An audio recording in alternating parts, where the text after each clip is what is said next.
Hi hello and welcome to passionate story teller channel. உங்களுக்கு ஈஸியாக spoken English கற்றுக்கணுமா, இங்கிலீஷில் பேசணுமா, ஃப்ளூயண்ட்டாக இந்த ஸ்க்ரீனில் வர நம்பர் கால் பண்ணி உங்களுக்கான கிளாஸ் புக் பண்ணிக்கலாம். ஸ்கூல், காலேஜ் அண்ட் ப்ரொஃபஷனல்ஸ் எல்லாருக்குமே class எடுத்துகிட்ருக்கோம்.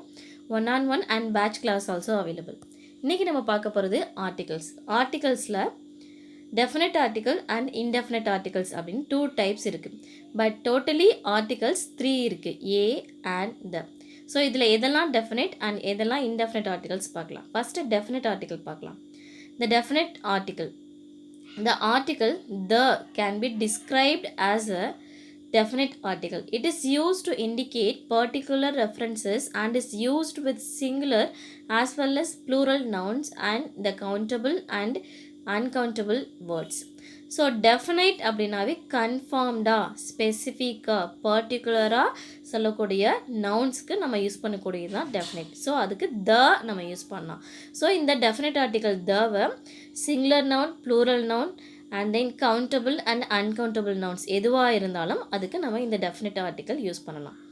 And then indefinite articles என்னென்னு பார்க்கலாம். A and an. A and an இது ரெண்டுமே ஒன்று தான் அப்படின்னு சொல்கிறது சிங்குலரை மென்ஷன் பண்ணுறதுக்கு தான் இந்த இன்டெஃபினைட் ஆர்டிகல்ஸை நம்ம யூஸ் பண்ணுறோம், a or an. So the articles a and an are indefinite articles. They are used in conjunction with the singular countable noun when the word used isn't specific or generic, which means ஸ்பெசிஃபிக்காக நம்ம சொல்லாத நவுன்ஸுக்கு நம்ம இந்த indefinite article சொல்லலாம். So indefinite அப்படின்னாவே நான் specific, not particular அப்படின்னு சொல்லலாம். ஸோ இந்த இன்டெஃபினைட் ஆர்டிகல்ஸை நம்ம சிங்குலர் கவுண்டபிள் நவுன்ஸ்க்கு யூஸ் பண்ணலாம். ஸோ இது என்னென்ன அப்படிங்கிறத சம் எக்ஸாம்பிள்ஸ் இதில் கொடுத்துருக்கோம். இதை டீட்டெயிலாக பார்க்கலாம் ஃபர்ஸ்ட்.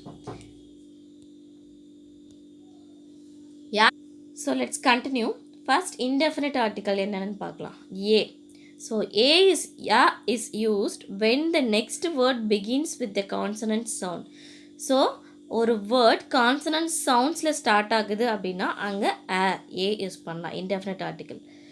ஸோ அதுவே பார்த்திங்கன்னா இங்கே நம்ம ஆன் யூஸ் பண்ணக்கூடாது. கான்சனன்ட் சவுண்ட்ஸில் வேர்ட் ஸ்டார்ட் ஆச்சு அப்படின்னா அங்கே இன்டெஃபினைட் ஆர்டிக்கல் யூஸ் பண்ணக்கூடாது.